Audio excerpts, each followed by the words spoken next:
ఈరోజు రాష్ట్ర వ్యాప్తంగా వివిధ జిల్లాల నుంచి చేసినటువంటి మెయిన్ అంగన్వాడీ టీచర్లకు, మినీ అంగన్వాడీ టీచర్లకు మరియు హెల్పర్లకు నా యొక్క విప్లవాభివందనాలు తెలియజేసుకుంటున్నాను.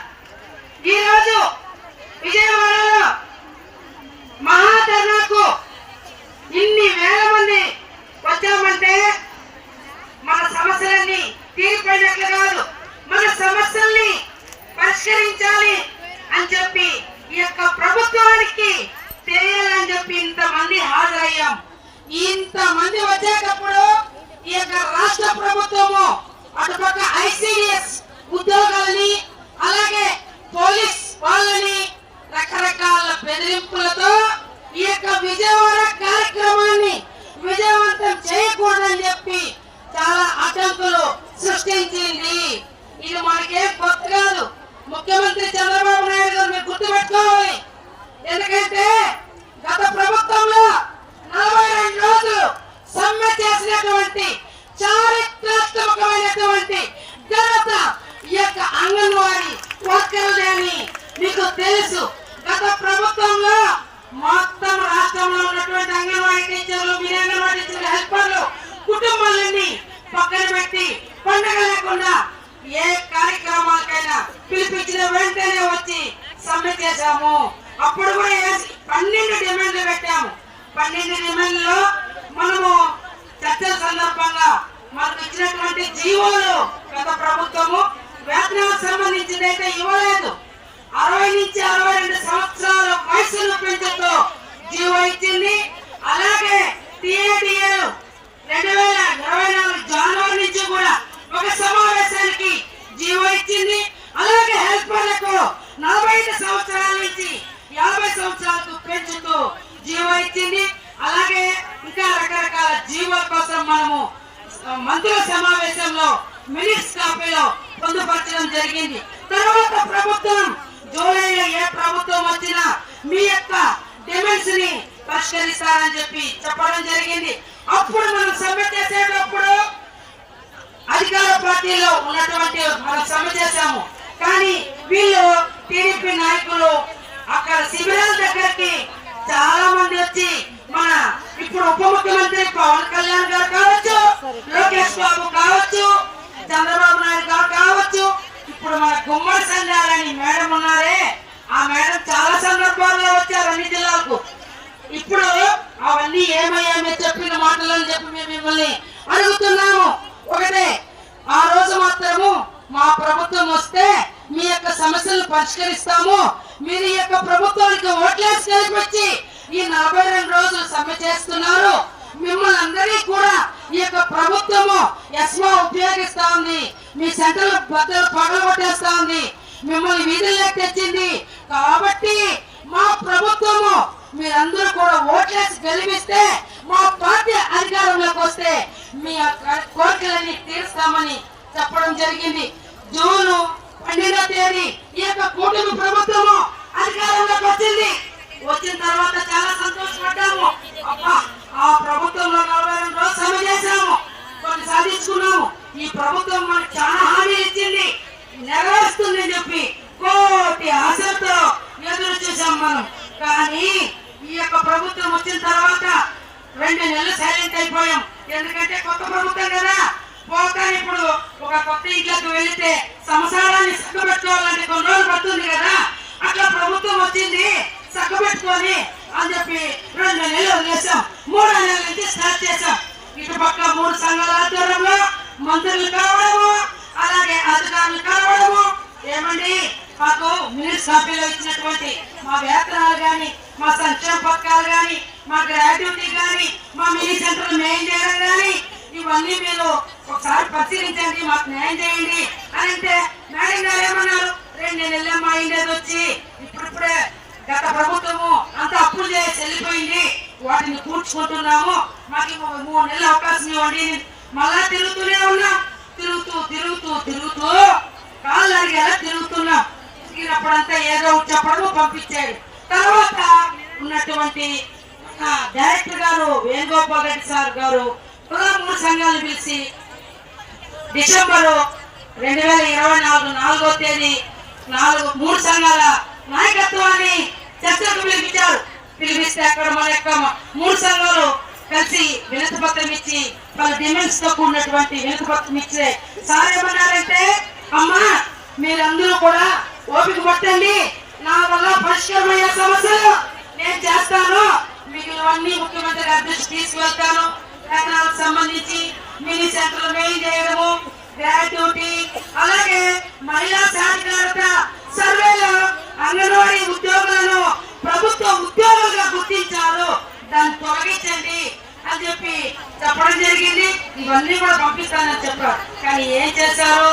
పోయినప్పుడంతా పరిశీలనలో ఉంది, అధికారులకు పంపించాము, ముఖ్యమంత్రి దృష్టికి వెళ్ళింది, వస్తానే ఫైల్ మినీ సెంటర్ మెయిన్ చేస్తాము, వేతనాలకు సంబంధించి అన్ని కూడా చూస్తామని చెప్పి మన డైరెక్టర్ గారు చెప్పారు. కానీ మా చేతి నుంచి ఒక్కొక్కరికి 50,000 రూపాయలు రాష్ట్రంలో ఉన్నటువంటి 364 మంది ఇన్ఛార్జ్ సూపర్ దగ్గర పెట్టి చాకరీ చేయించుకుంది ప్రభుత్వం. ఎన్నిసార్లు తిరిగినా మాకు రావాల్సినటువంటి వేతనం ఇవ్వకుండా మమ్మల్ని అంగన్వాడీ ఇన్ఛార్జ్ సూపర్ గా వర్క్ చేసినటువంటి వాళ్ళు విధులు తీసుకోకుండా ఒకేసారి అందరినీ తొలగించడం జరిగింది. దానిపైన కూడా చాలా సందర్భాల్లో మాట్లాడితే అమ్మ మాకు సంబంధం లేదు, అప్పుడు ఉన్నటువంటి ఫైనాన్స్ మినిస్టర్ లో వాళ్ళు చేసినటువంటి పని అని చెప్పి చేతులు ఎత్తేశారు. ఇది ఎంతవరకు న్యాయం అని చెప్పి నేను మిమ్మల్ని అడుగుతున్నాను. ఏది ఏమైనప్పటికీ ఈ రోజు అంగన్వాడీ వర్కర్లు చాలా అదనపు పనులు చేస్తున్నారు. ఉదయం లేచినప్పటి నుంచి రాత్రి పడుకునేంత వరకు మనకు గంటలతో తేడా లేదు. పని భారం, విపరీతమైన పని భారము. ఈ యొక్క సూపర్వైజర్లు, ఈ యొక్క సిడిపిఓలు పెట్టే మెసేజ్లు 24 గంటలు సెల్ ఎత్తుకొని సెల్లో పోషణ ట్రాకరు, గర్భవతులు, బాలికల నమోదు, పిల్లల నమోదు, బాగా సంజీవి యాప్లో స్టాక్ వచ్చింది, ఎగ్స్ వచ్చింది, రైస్, దాలు, ఈ యాప్లతో 24 గంటలు మన వల్ల కావడం లేదు.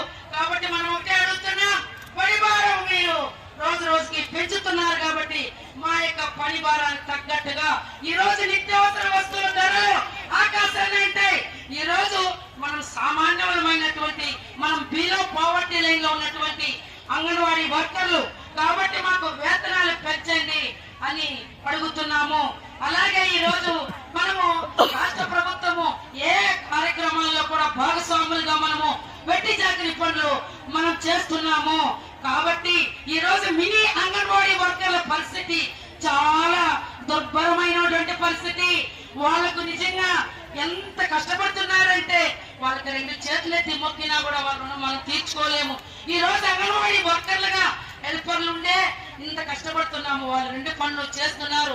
వాళ్ళని మీరు గుర్తించండి, 100 సార్లు చెప్తున్నాము, వాళ్ళకి వేతనాలు పెంచండి, వాళ్ళని మినీ అంగన్వాడీ సెంటర్ గా గుర్తించండి అని చెప్పి ఇన్నిసార్లు చెప్పినా ఈ యొక్క ప్రభుత్వం ఏ మాత్రం కూడా కనికరము, జాలి, దయ అనేది లేకుండా ప్రవర్తిస్తుంది. అలాగే ఈరోజు సంక్షేమ పథకాలు రాష్ట్ర వ్యాప్తంగా లక్షాధికారికి కూడా ఆ కుటుంబంలో ఇల్లు ఉండాలి, వాళ్ళ ఇంట్లో కుటుంబంలో వాళ్ళ అమ్మకో వాళ్ళ చెల్లికో ఎవరికోరికి ఒక విడో పెన్షన్, ఒక ఒంటరి మహిళ పెన్షన్ అవన్నీ తీసుకుంటున్నారు. కానీ మేమేం పాపం చేశామండి? 11,500 వేతనం తీసుకుంటున్నాము. మాది బిలో దారిద్ర్య రేఖ దిగు ఉన్నటువంటి అంగన్వాడీ సోదరి మనమందరూ మాలో ఎవరికో ఒక భర్త చనిపోయిన ఒక విడో పెన్షన్, ఒక ఒంటరి మహిళకు సంక్షేమ పథకాలు అమలు చేయండి అంటే 11,500 మీకు జీతం అంటున్నారు. ఇది ఎంతవరకు న్యాయం అని చెప్పి మేము అడుగుతున్నాం. అలాగే రిటైర్మెంట్ బెనిఫిట్స్ గత ప్రభుత్వంలో అంతకంటే మనకు వర్కర్ కు 50,000, హెల్పర్ కి 20,000 రూపాయలు ఉంది. సమ్మె సందర్భంగా అది 1,20,000, 60,000 హెల్పర్ కి మినిట్స్ కాపీలో పొందుపరిచారు. దాన్ని తీసుకొచ్చి ఇప్పుడు కొత్తగా ఈ యొక్క మనకు గ్రాట్యుటీలో భాగంగా వర్కర్ కు 1,00,000 రూపాయలంట, హెల్పర్ కి 40,000 అంట. దాంట్లో నుంచి 20,000 కోత, దీంట్లో నుంచి 20,000 కోత. ఇది గ్రాట్యుటీ అంటారా? అది రిటైర్మెంట్ బెనిఫిట్ తీసుకొచ్చి ఆజీవో తీసుకొచ్చి దీంట్లో పెట్టి తికగా చేస్తున్నారు. అలాగే 60 నుంచి 2 సంవత్సరాల వయో పరిమితి మాకు అప్పుడే పెంచుతున్నట్లుగా జీవో వచ్చింది. దాన్ని తీసుకొని వచ్చి ఇప్పుడు పెంచినట్లుగా ఈ మొన్నగా 7వ తేదీ 6వ తేదీ డేట్ పెట్టి ఇది చేస్తున్నారు. మేమేం గుడ్డలు అనుకుంటున్నారా? మీరు పెట్టేవన్నీ చూసుకుంటూ మీరు పెట్టే దీంట్లో వార్తాపత్రికల్లో, ప్రింట్ అండ్ సోషల్ మీడియాలో వచ్చేవన్నీ కూడా అందరూ చూస్తున్నారు. అవన్నీ కూడా పాత జీవోలే, మీరేం కొత్తగా మాకు ఇవ్వలేదు. మట్టి ఖర్చులకు దాన్ని 5,000 తగ్గించి 15,000 రూపాయలకి మీరు చేసినటువంటి ఘనత మీ యొక్క ప్రభుత్వం అని చెప్పి మేము తెలియజేసుకుంటాం.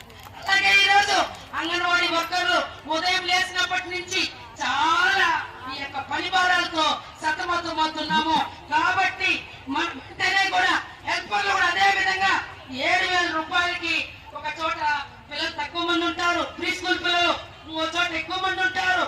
ఆ హెల్పర్ల పరిస్థితి ఉదయం లేచినప్పటి నుంచి 4 గంటల వరకు ఎంత పని చేస్తున్నారంటే వాళ్ళకి 7,000 రూపాయలు ఏమాత్రం సరిపోదండి. మనకంటే వాళ్ళకి ఒక 1,000 రూపాయలు ఇస్తే బాగుంటుంది తక్కువ. ఎందుకంటే మనకు 11,000 10,000 ఇస్తే బాగుంటుంది అనేది, మినీ వర్కర్లు కూడా మనతో సమానంగా వేతనాలు ఇస్తే బాగుంటుంది అనేది నా యొక్క ఆలోచన. ఎందుకంటే ఈ రోజు మనకు తలుచుకుంటే పక్క టీచర్స్ వాళ్ళకు లక్షల జీతము వాళ్ళు వర్క్ చేస్తున్నారు. కానీ మనం ఇంతవరకు చేసినా మనకేం ₹1,00,000 ఇవ్వడం లేదు. కాబట్టి వెంటనే యొక్క ప్రభుత్వము మా యొక్క డిమాండ్స్ ని పరిష్కరించి వెంటనే వేతనాలు పెంచి మినీ సెంటర్లు మెయిన్ చేస్తూ జీవో తీసుకొచ్చి సంక్షేమ పథకాలు ఇవన్నీ కూడా చేయకపోతే ఈ యొక్క ప్రభుత్వానికి ఖచ్చితంగా తగిన గుణపాఠము చెప్తామని ఈ రోజు వేలాదిగా తరలి వచ్చినటువంటి మా యొక్క సోదరిమణులందరూ కూడా నెక్స్ట్ 43వ రోజు ఈ యొక్క సమ్మె బాటలో అందరూ కూడా సిద్ధంగా